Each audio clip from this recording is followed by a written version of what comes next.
I'm Veronique. And I'm Sylvia. Welcome to the High Vibes and the Mind podcast, where multicultural moms connect.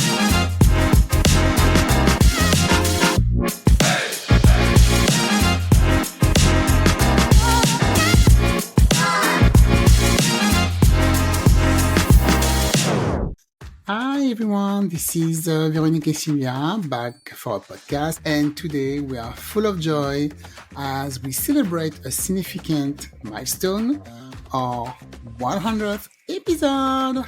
So this journey has been nothing short of extraordinary, and we owe it all to you, our incredible listeners. From the very beginning, your support, your thoughtful feedback, and your shared enthusiasm have been the heartbeat of this podcast. Each episode has been a labor of love crafted with the hope of resonating with you, inspiring you, and sparking, meaningful conversations. And I hope we did that. And every time you tuned in, shared an episode, or sent a kind word, you fueled this passion project and gave it life.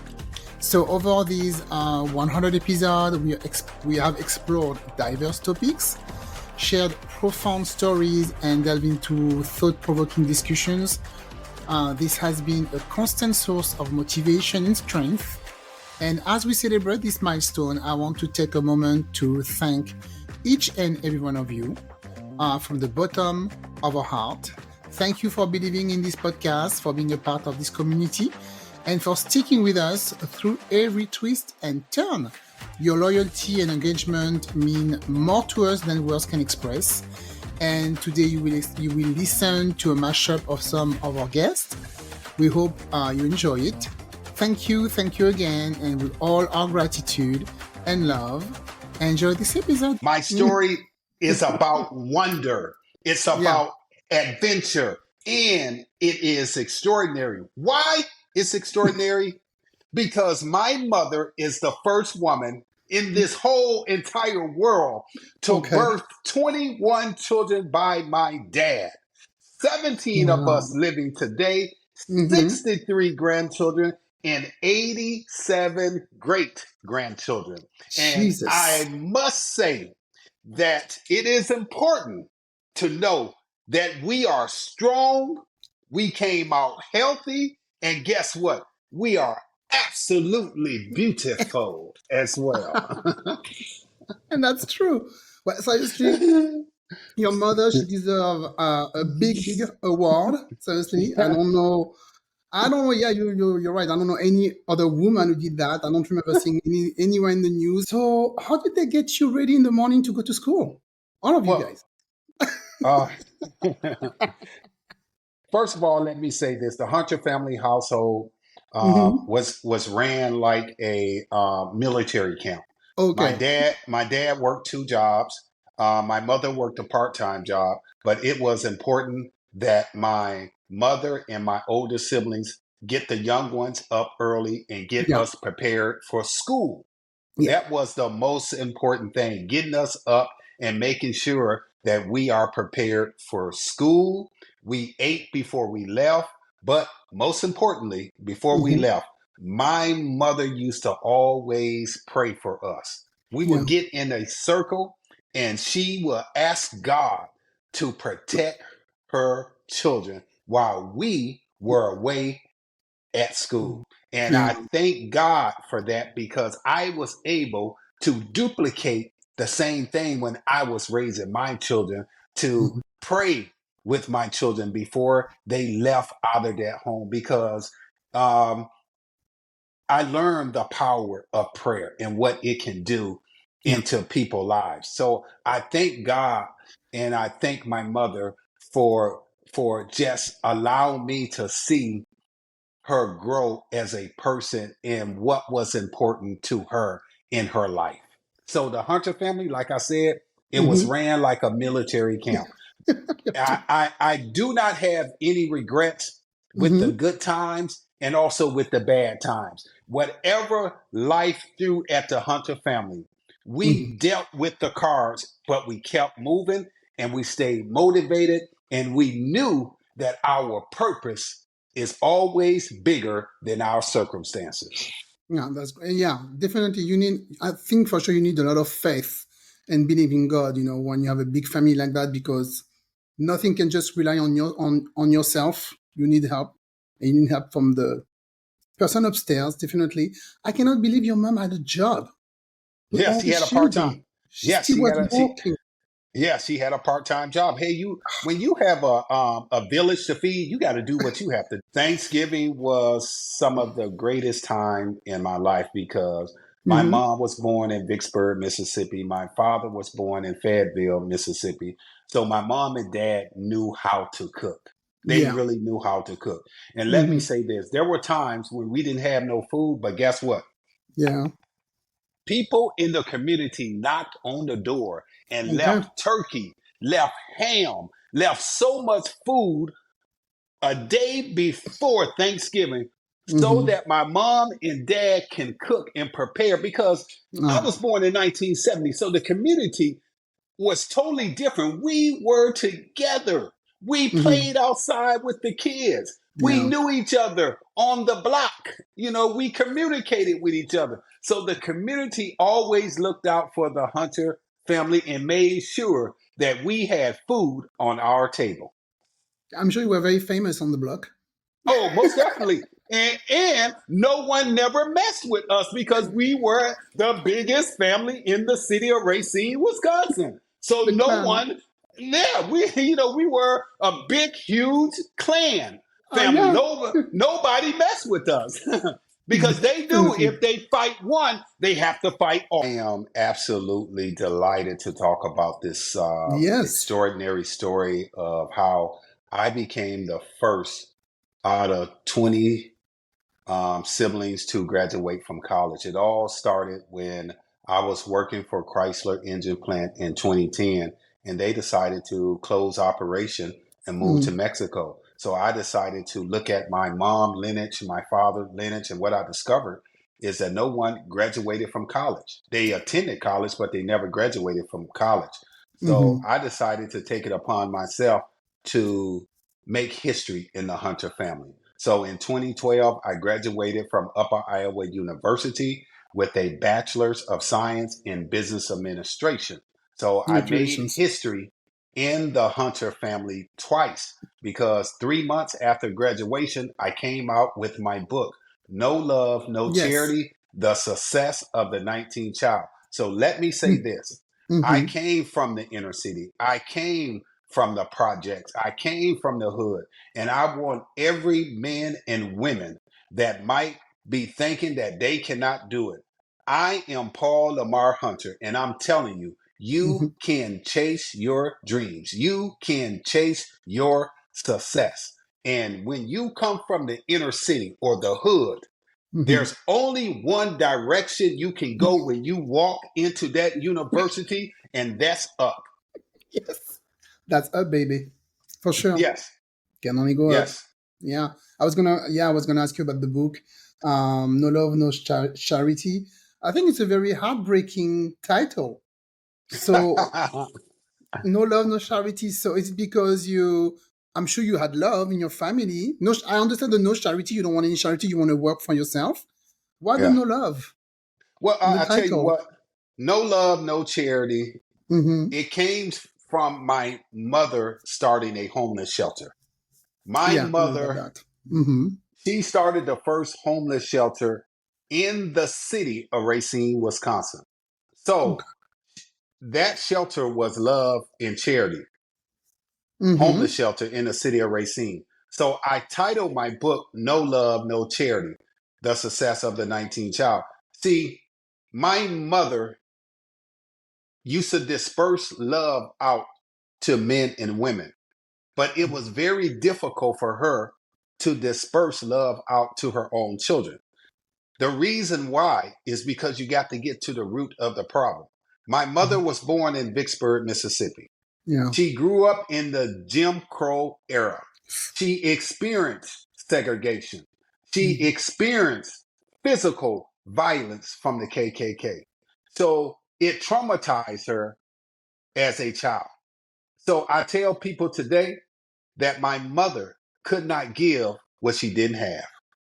Yeah. So she's not perfect. I'm a parent myself, and I'm not perfect.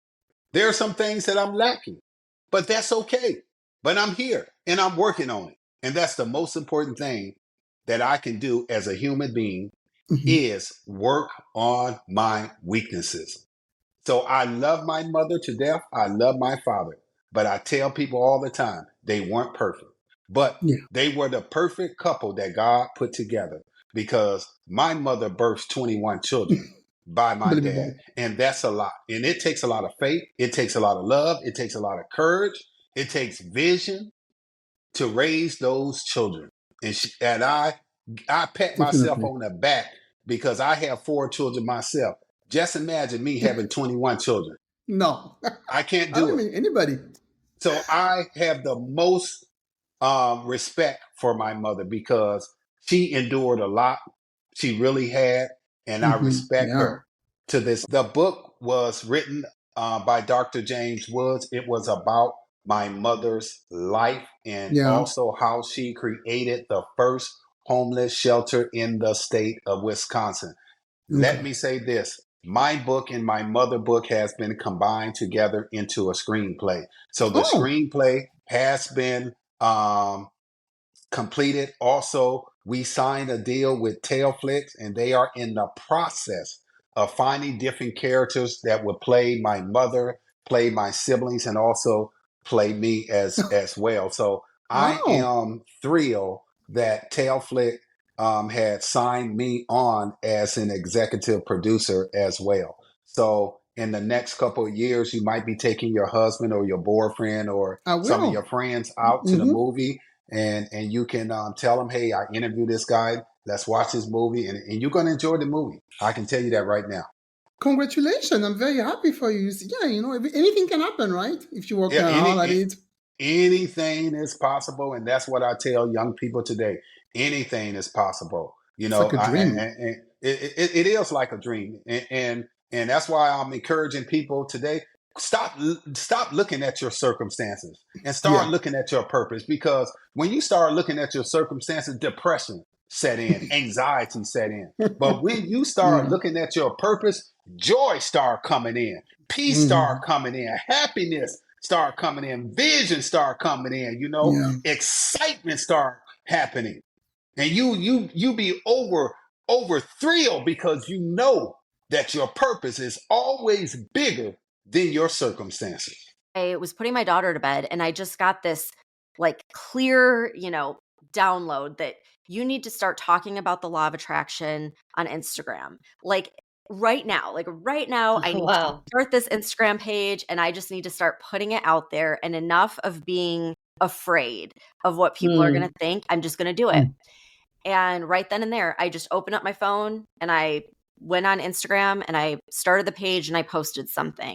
But I just knew, like, I had this deep, deep knowing that I would be okay and that I would never. And I made the decision. I was like, I will never go back. Like, I don't care what I have to do. I'm not going back to that environment. So I was in the hospital. I just had my daughter and I'm still in the hospital. And I get this email from, she wasn't really even a friend. She was like an acquaintance that I had met on Instagram around the time I started my page. She was starting her thing. And she sent me this email and she was like, hey, we have an investing, like funding, and we want to hire someone full time to help us with social media. Will you do it? And I was like, oh my gosh, well, I just had a baby. But like if I could work from my phone like any hours, I will do it. And she was like, I don't care where you work or how long you work. I just want it done. And so they let me just do my own schedule and do my own thing. And it totally made up for my income. And Wow. this was like, I was like, the universe, like, never in a million years would I have predicted that something like that would happen, you know? And so, anyhow, that particular job turned into sort of like, I just kind of not took over the business, but I did everything for them. Like, I got my hands in everything, and it was such a great, like, learning experience. And two of the things that I had to do was get a podcast started and get an app. When you have like the vision and the intention and you trust the universe or God or source. Like you just trust that if you put it out there, the path will reveal itself. It will. And it'll happen in the Yeah. most incredible way that you could never possibly, have thought of. Yeah. Wow. Because just like the way it's like God showing you now this is gonna happen. So you're gonna, gonna get pregnant now. You're gonna be offered this. So everything for you to prepare for your own to have your Yeah. own business. If you're watching, if you're paying attention, you're gonna grab it and do it. But you can't ignore it too, right? And miss an Yeah. opportunity. Yeah, Wow. exactly. And it's like, I know when people hear about the law of attraction, there's like two sides of it, right? Like some people think, well, I could just sit on the couch and just think about what I want and it just happens. And it's like, kind of. I mean, for me, like I literally was laying in the hospital bed and I got that email that changed my whole life, But you have to take action on the little breadcrumbs that you're getting from the universe or the opportunities that show up. And I think that's where the disconnect is, because people will get opportunities, but then they'll let fear hold them back. Kind of like you were talking about with the podcast, like how it was so scary to get started. Some Yeah. people just never get started because the fear and the limiting beliefs hold them back. So you do have to act on those opportunities as they're presented. But I feel like when you get to that point where you just make the decision, there will always be an opportunity that shows up. Every single time I've ever done that, like something happens to where my problem is solved, my solution is given. So it's just opening yourself up to that. I just remember like having this doubt and thinking, did I really make the right decision? Should we move back? Like it was kind of like this panic, like what if this was the wrong decision to make? And I was out on a walk and I asked for a sign. I was like, I need a sign to know that this was the right decision and that we should stay and that like everything will work out. And I randomly just picked a rainbow. And I saw a rainbow while I was on that walk, and I started seeing rainbows like every day. But then I thought, well, this is Florida. Like there's always rainbows. It's always sunny and rainy at the same time. So I was like, does that even really count? Maybe not. And I started with that doubt again. And when I went home, I had bought these crystal lamps that were sitting on my side tables. And the way the sun was coming in through the window and hitting the lamp, it made these like rainbows all over my whole entire room. And I just walked in and there were rainbows all over the wall. And I was like, whoa, like, that is definitely my sign. And so then after that, I just started using a feather. I don't know why I switched it to a feather, but a feather was sort of like the sign for my business. And like if I'm on the right path, if I should move forward. And I started seeing feathers in just the weirdest ways. Like this happens all the time where I will open the front door and on my front doormat will be a perfectly pristine feather just kind of laying there, like almost like it's presented for me. Wow. There was another time where there was a feather that I questioned. I was like, I don't really know if that's my sign because it was just like on the sidewalk. And then that night we went out to a restaurant and my son was like climbing by the window and he's banging the window in this restaurant. And right by where he was banging the window, there was a feather pressed onto the window. And I was like, whoa, okay, like that is my sign. And then another one, and Sylvia knows this story because this was like a huge part of our mastermind. But I was watching this psychic medium show where they were talking about how you can ask for signs from loved ones who had passed away. And my mother-in-law had passed away. And so my husband and I were talking about it and we were like, let's ask for a disco ball because she was like super into like disco music. And we're thinking too, like, when do you ever see a disco ball? And so we ask for that sign. And a few days later, I'm going to this photo shoot, and it was in an Airbnb that I had never been to before. And I'm like walking up the driveway, and I'm blinded by this light. It was so bright. And I'm going like this, and I get up to the house, and on the front porch was a disco ball, and Oh, the wow. sun was hitting it, and it was like blinding me. And I was just laughing because I'm like, that's so like my mother-in-law. Like she would, like she would be like laughing. And so anyhow, I had told the girls in the mastermind about that. And so everyone's like, well, we're just going to make our sign a disco ball. And I swear we like manifested the disco ball trend, because after that, we started seeing it everywhere. Like people are having birthday parties Yeah. with disco balls and bachelorette parties. And I feel like I see disco balls every day now. So I feel like we totally Yeah, manifested that. that's funny because I went to a party on Saturday and there was a disco ball. Yeah, see? That's funny. Yeah, it's everywhere. I think Um, everyone should try it. Yeah. It's a yeah, great it puts you sign.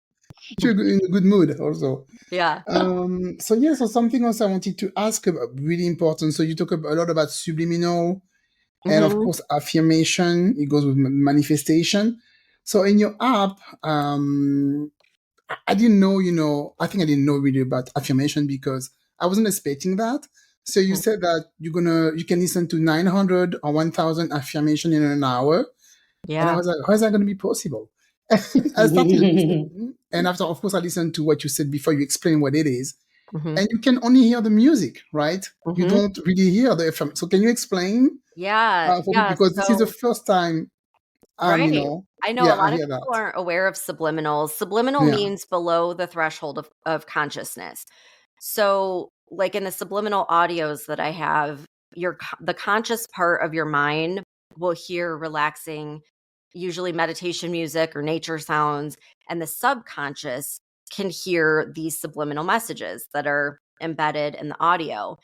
And then I speed them up and I loop them. So that's how you can hear so many. okay. And the way that this all came about was when I worked in the corporate world. I worked for my first job was with the biggest global brand in the world. I won't say their name, but that's when I first learned that big corporations use and have used subliminals since like the 50s Yeah, in their advertising to persuade people to change their behavior. So if you're watching an ad for a drink and you start feeling thirsty, there's a reason for that. Like they actually put these triggers in there that will have a physical reaction in your body to make you thirsty. And so I remember thinking, okay, like if these companies are doing that to basically like trick people into buying their product, couldn't they be used in a positive way where you can trick yourself into thinking more positively and to not be so negative all the time? And so I started looking into all the studies. There's been a ton of studies and research on it. And I found out you absolutely can. And so the way it works is you have the conscious mind and the subconscious mind. And we think that our conscious mind is like running the show, when in reality, your subconscious is in control of like yeah. 95% of your life. Mm. So it's like, when you're driving and you kind of like zone out and start daydreaming, but Mhm. you arrive at your destination safely. That was because your subconscious took over on autopilot and just knew like the route and knew how, like your subconscious just basically keeps you alive. Just like you don't have to think about breathing or about your heart beating. Your subconscious takes care of all of that. So the subconscious takes in every second, I want to say I'm like forgetting the number now. It's like 11 billion bits of information every second, where your Wow. conscious mind only takes in 1 to 200 bits of information. So in your environment right now, like we're only consciously seeing a very small sliver of what's actually here and around us. And your subconscious takes in all of this stuff and then decides what's going to be processed for the conscious mind. So it chooses that based on what you kind of like tag as important. So the things you focus on, the things you think about all the time, the things that, you're noticing all the time. So if you're always talking about and focused on negative situations, your subconscious mind is like actively looking for negative things in your environment to show you. If you're always focused on positive things and things always work out for you and like you're so lucky, your subconscious is always going to be looking for these like positive, happy, lucky, things to process. So most of us, just based off of how we're conditioned, like in our society, there's so many limiting beliefs, especially around like money and wealth and things like that, not feeling like you're enough, like you're good enough. And that is part of that whole corporate subliminal. Like they prime people to feel like they're not enough. So that way they can sell you a product that's going to make you feel like you're enough. So to break up that conditioning, I've basically created these subliminals because the only way to rewire your subconscious as an adult or really past the age of 7 is through repetition. And so that's why subliminals are great, because you can hear these positive messages over and over and over again without driving yourself crazy, because it's not going through your conscious mind, it's just going through your subconscious. So you're basically training your subconscious to look for these things that make you feel like you're confident and knowing that you're enough and you're worthy of everything you desire. And, there's all different kinds of subliminals, but that's really the purpose of it, is to break up all that negative conditioning and limited thinking and replace it with more positive thinking, so that you start noticing all these opportunities, because they've always been there and they're here right now. But if you're blocked off on them and you're only focused on this thing over here, you're going to miss all these opportunities that are right in front of you. But once your subconscious knows, like, hey, wealthy, money, abundance, happiness, confidence, all of a sudden it starts picking up on these opportunities. And it's not that they weren't there before, you just never noticed them.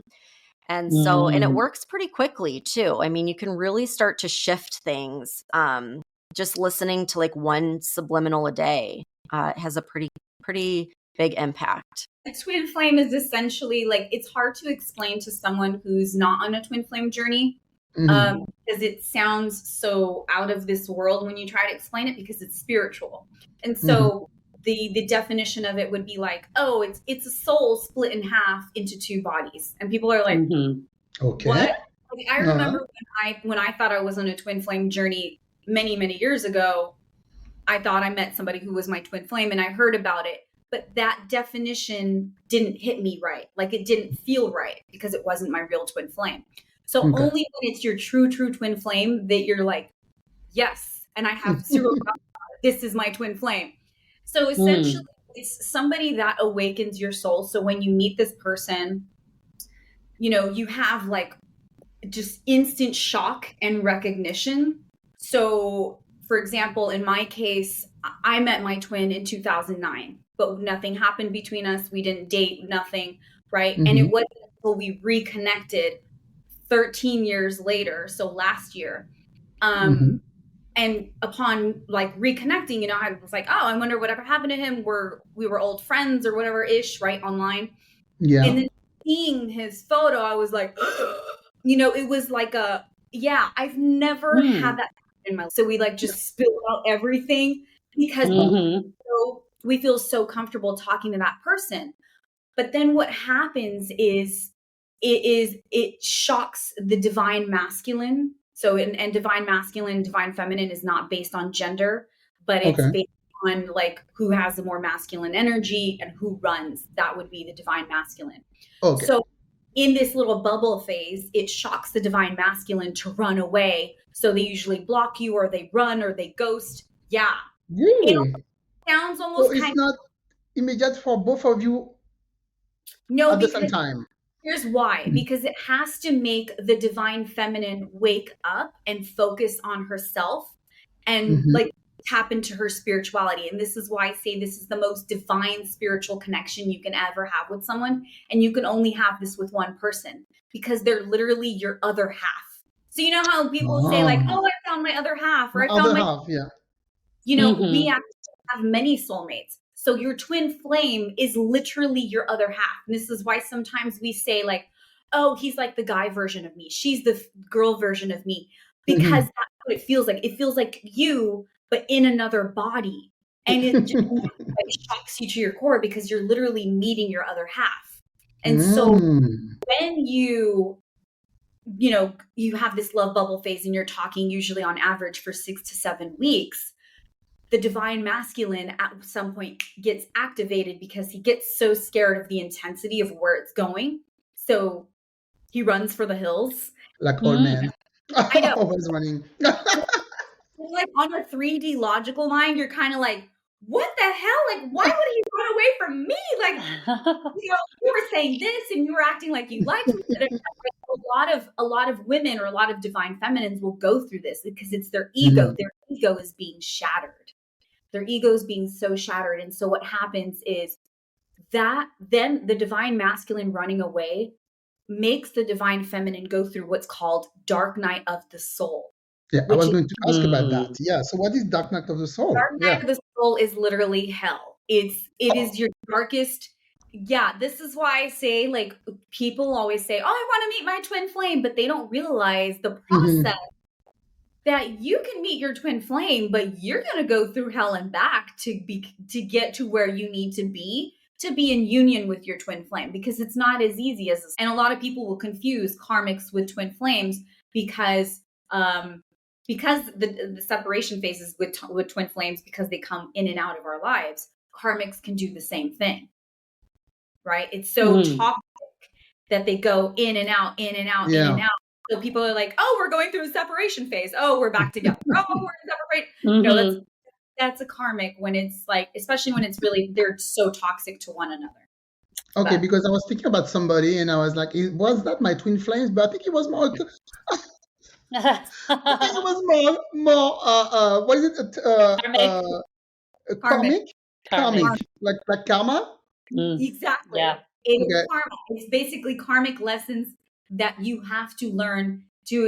Basically, your karmic. We tend to have a karmic that teaches us self-love, and this is where a lot of people confuse it with the twin flame, because the twin flame does that too. But like, I had a karmic that I had absolutely zero self-love. Okay. Even though I was like, no, I'm pretty, but yet I feel like shit. This man is making me feel like and he was really nice to me, but mine wasn't. I didn't know my worth. I didn't have enough self-love. What did you say? I said mine wasn't. It wasn't nice. So. Oh my God. Those karmics are not nice, but I've been lucky too, where I had pretty good men in my life. I'm happy that I reconnected with him and, you know, got to where I am today because of him.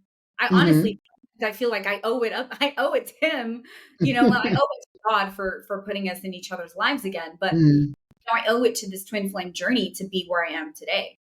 And that's something that I wish that a lot of my twin flame followers and clients would focus more on is the positivity of the journey, instead of like, oh, my ego and I hate him and I want to block him and he's not coming into my life. Why is he ignoring me? It's like, dude, focus on you. Focus on you.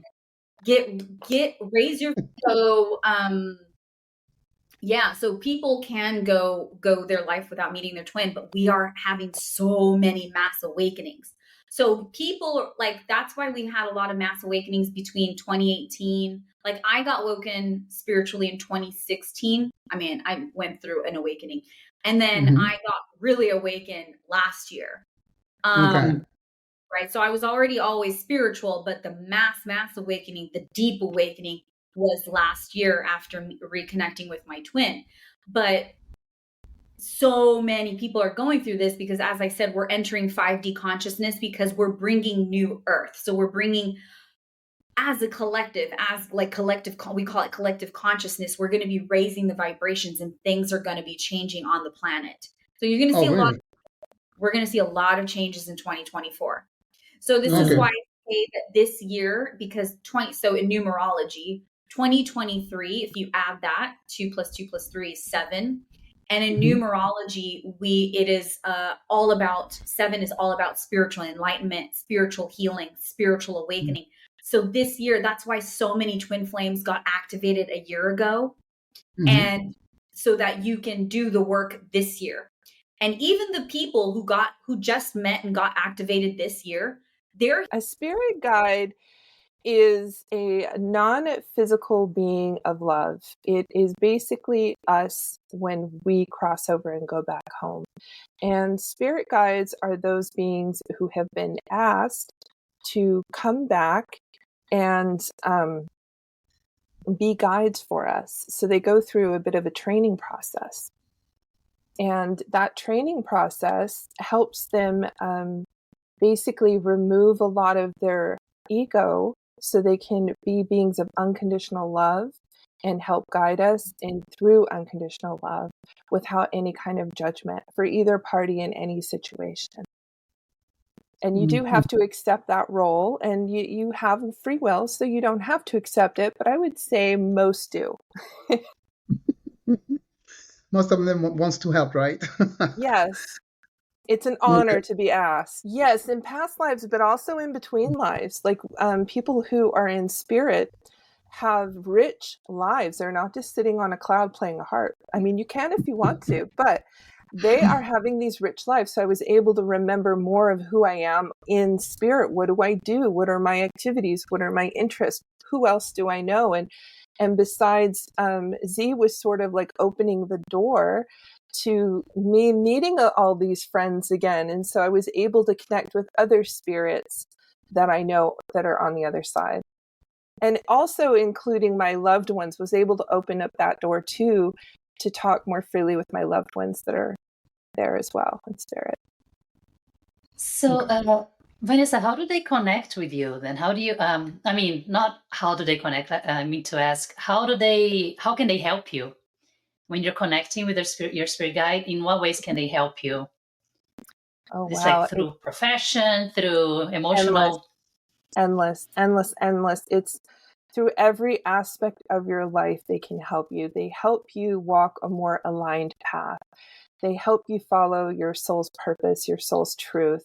They help you follow your dreams. They help you achieve those things that you want to achieve, but to do it in a soulful way. It's not just about going and making a lot of money and getting a big house and a car.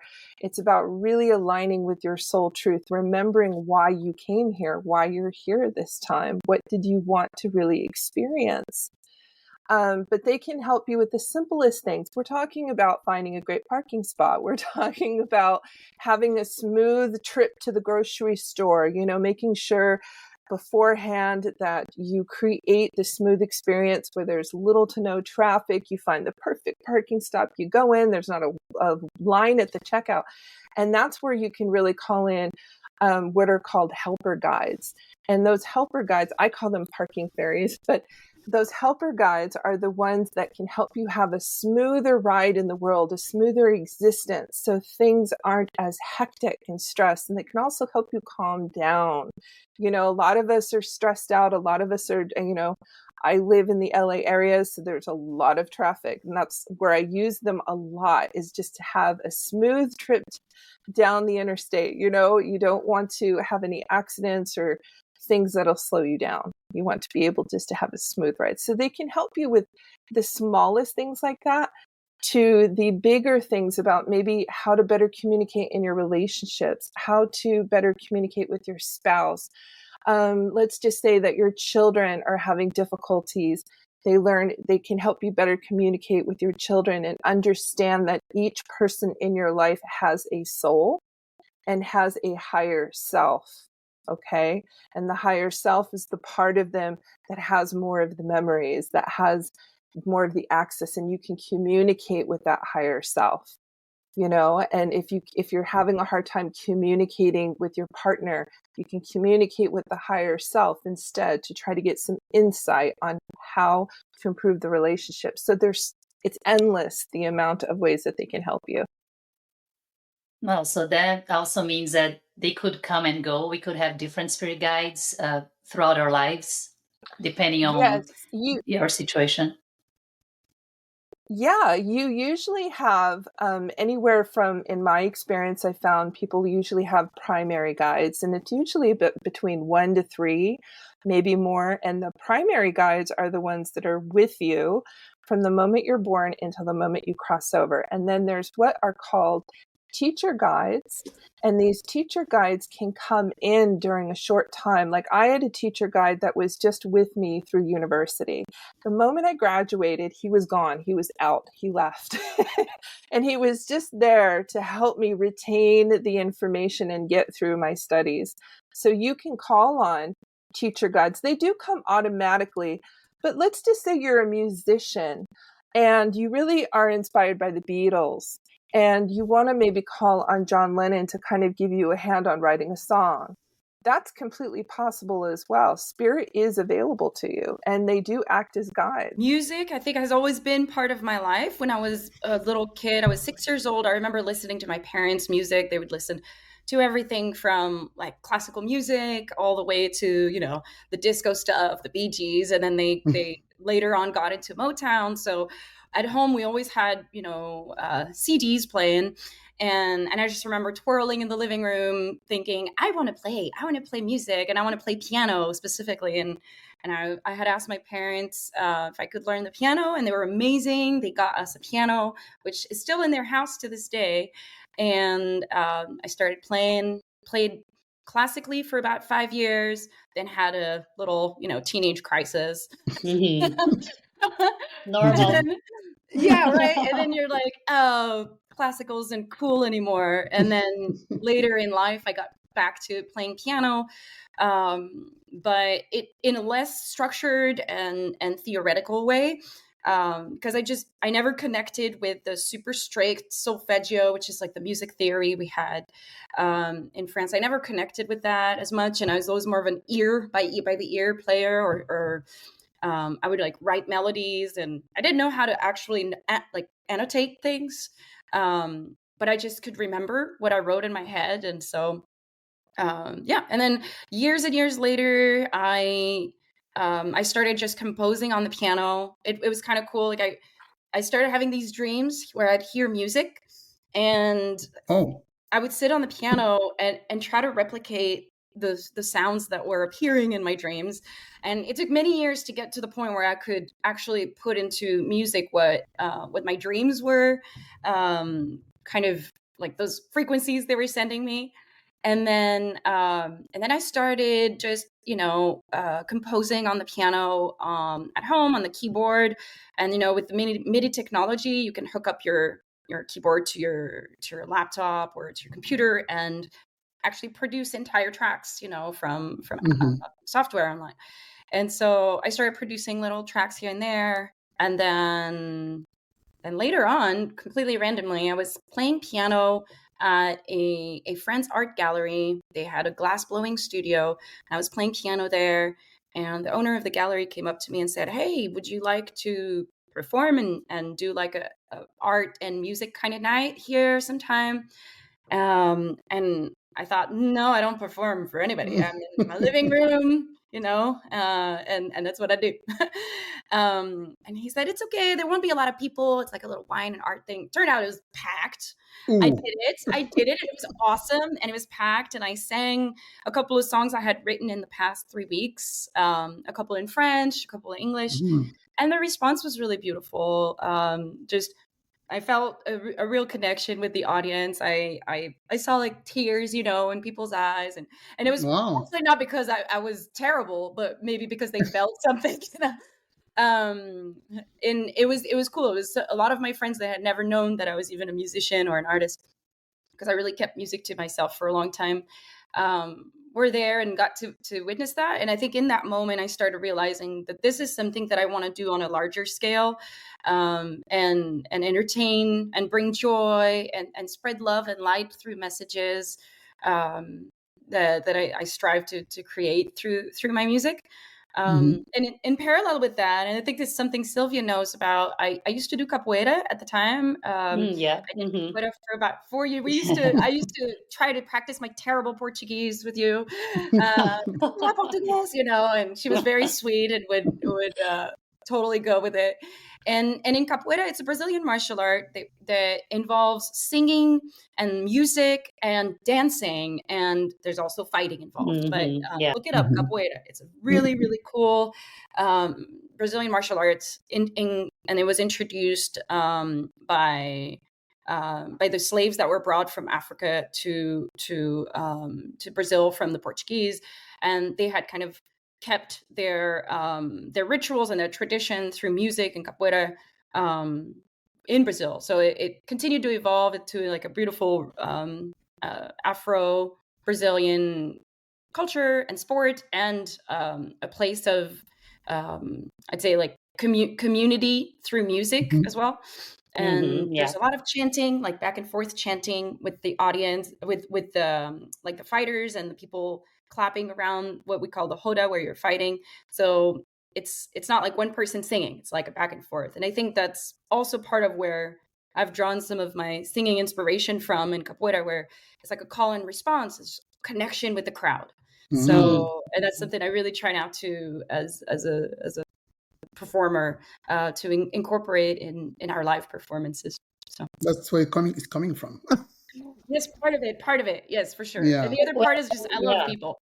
I'm like, Well, that song has reminds me of like some Brazilian, the rhythm it's similar to Brazilian music as well. It just like, oh, I felt like a connection with that, because I know like we have it's same, like it felt familiar, the rhythm, the beat, and so yeah, I see that's where, where it's or a coming from. medley. Yeah, right? Yeah. I think my internet is a little funky. That's why, I don't know, you guys can hear me fine? Yeah? Yeah, no, we're good. Yeah, Okay, perfect. good. Yeah. So, Nihal, when did that happen? Well, how old were you when you had this first experience of like playing for like a little crowd there? When was that? So that was, I'd say, I think I was 25, maybe 25 or so. And then shortly after, to answer Veronique's question and piggyback on yours, is when I started doing something called open mics. I don't know if people are familiar with that concept, but it's a really, really cool concept. It's basically you go to a cafe, a restaurant, or something that organizes this open mic thing, where musicians and artists and poets and writers of any sort really can go and perform their piece or several pieces and in front of a really supportive audience. And we're all like, getting started at the time. So I got into like the open mic circuit for several years. And that was like, between 25 and 27 or so. And then, or maybe earlier than that. And then I got to meet some incredible musicians through these open mics. One of them was the Cupertino Brittany Arms. And that's where I had gone to perform. I brought my keyboard and I sang a couple of ballads. And then I was watching other people play, and I saw they actually had a couple of bands or like trios that were performing. And I met this incredible trio. Their name is Devin Moreno, Josh Gartner, and Aaron Marquez. And I loved what they were doing, what they were playing, and they liked me. And so at the end of the night, we kind of exchanged information and talked, and we were like, we should jam sometime and all. And then we totally did. What happened is I was offered a show at the Silicon Valley Pride Festival. And I didn't want to do it solo. I wanted to have a band or like people to play with for the first time. So I called these guys that we had I think we had ended up jamming at that open mic too, if I'm not mistaken. I have a terrible memory. I can remember lyrics, but I can't remember stories or dates.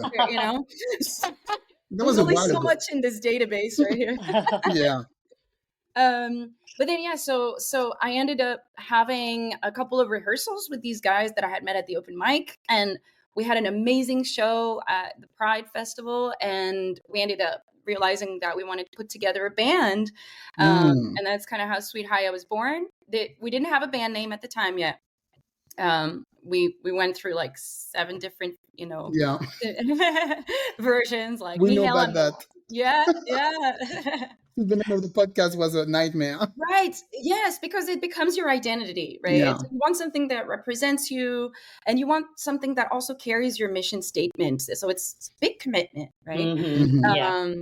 Yeah. So it's kind of like your baby, you want to name it something that you're going to forever connect with.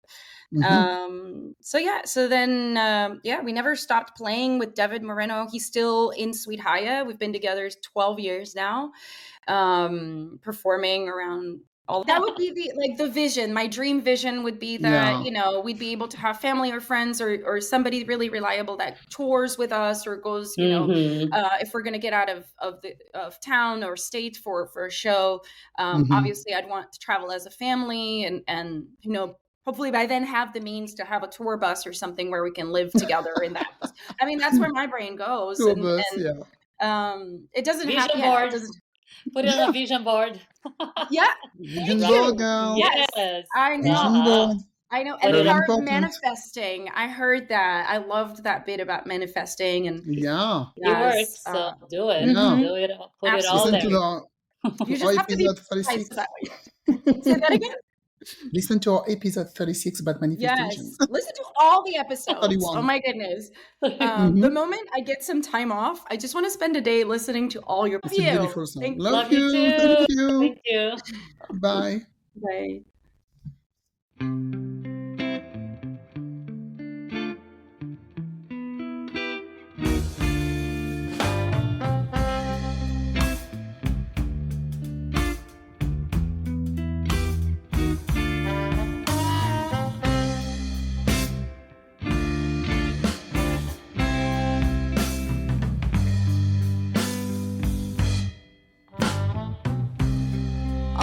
The things that I meant to say at a time when my spirit laid to rest seemed to be far more trite than I'd ever thought. So I humble myself and let the truth ring in what you wrote. But it cost me too much time and far too much pain. But I could have never known it all. Oh, but I will continue to try. A man's value isn't based on what he has, but on the words he does choose.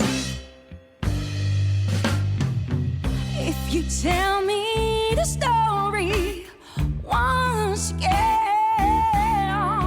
I may carry on with no doubts, no regrets, and understand all the lines I misheard in my head.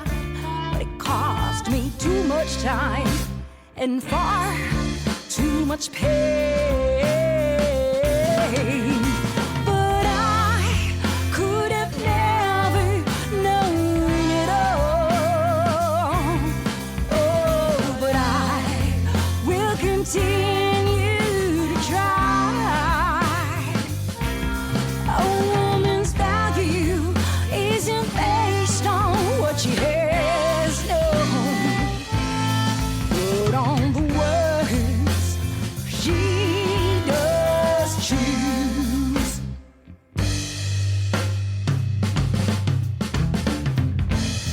As I wait for you here,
but it cost me too much time and far too much pain.